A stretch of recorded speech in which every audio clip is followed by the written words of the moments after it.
ভাইবোনেরা, এই সমস্যা স্বৈরাচার, যে স্বৈরাচারকে দেশের মানুষ বিতাড়িত করেছে, তাদের আনপ্ল্যান অপরিকল্পিত পরিকল্পনার জন্য, অপরিকল্পিত বিভিন্ন পদক্ষেপের জন্য আজকে বিদ্যুৎ এবং জ্বালানির এই অবস্থা। প্রিয় ভাই বোনেরা, আপনারা যেহেতু বিএনপি নির্বাচিত করেছেন, বিএনপি দেশের মানুষের দল, বিএনপি দেশের স্বার্থে কাজ করবে, বিএনপি দেশের মানুষের স্বার্থে কাজ করবে। আজকে এখানে দাঁড়িয়ে আপনাদের সামনে আমি বলতে চাই, এই আগামী 27 তারিখে আবার জাতীয় সংসদের অধিবেশন শুরু হবে। সেই জাতীয় সংসদ অধিবেশনে আপনাদের দল, আপনাদের সরকার দেশের মানুষের সামনে জাতীয় সংসদের মধ্যে উপস্থাপন করবে কিভাবে আমরা ইনশাআল্লাহ আগামী 10 বছর এই দেশের বিদ্যুৎ সমস্যার সমাধান করব। সেই পরিকল্পনা আমরা দেশের জনগণের সামনে উপস্থাপন করব পবিত্র জাতীয় সংসদে। প্রিয় ভাই বোনেরা, আজ বিদ্যুতের সমস্যা নিয়ে এই যখন সমস্যা, এই যখন সংকট, যে কোনো সংকট যদি মোকাবেলা করতে হয়, ধৈর্য ধারণ করতে হবে আমাদেরকে। যে কোনো সংকট যদি মোকাবেলা করতে হয়, ঠান্ডা মাথায় পরিকল্পনা গ্রহণ করে ধীরে ধীরে সংকটের মোকাবেলা করতে হবে। কিন্তু আমরা দেখছি এই সংকটের সুযোগ নিয়ে কিছু সংখ্যক ব্যক্তি রাস্তায়, রাজপথে বিশৃঙ্খলা তৈরির চেষ্টা করছে। রাজপথে যদি বিশৃঙ্খলা তৈরি হয়, সবচেয়ে বেশি ক্ষতিগ্রস্ত হয় সাধারণ জনগণ।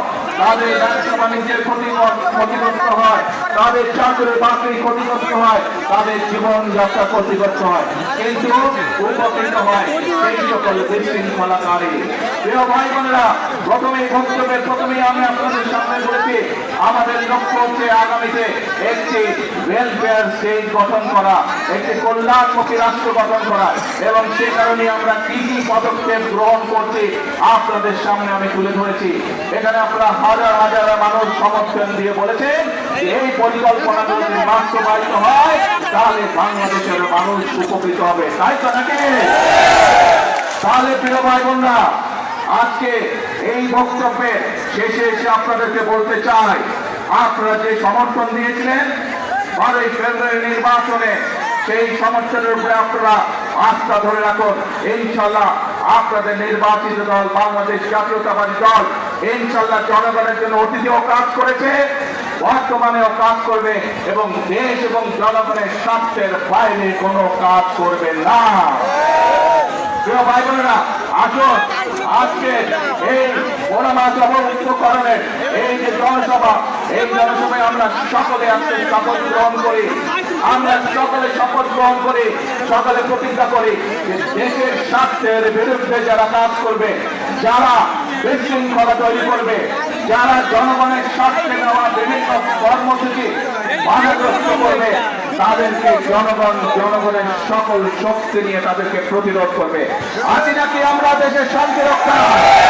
আসুন, যে কোনো মূল্যে আমাদেরকে দেশের শান্তি রক্ষা করতে হবে। মানুষ এখন, দেশের মানুষ এখন দেশের শান্তি চায়, দেশের মানুষ এখন শৃঙ্খলা চায়, আইনের শাসন চায়, দেশের মানুষ কর্মসংস্থান চায়, দেশের মানুষ তার সন্তানদের জন্য শিক্ষা চায়, দেশের মানুষ তার পরিবারের জন্য স্বাস্থ্য ব্যবস্থা চায়।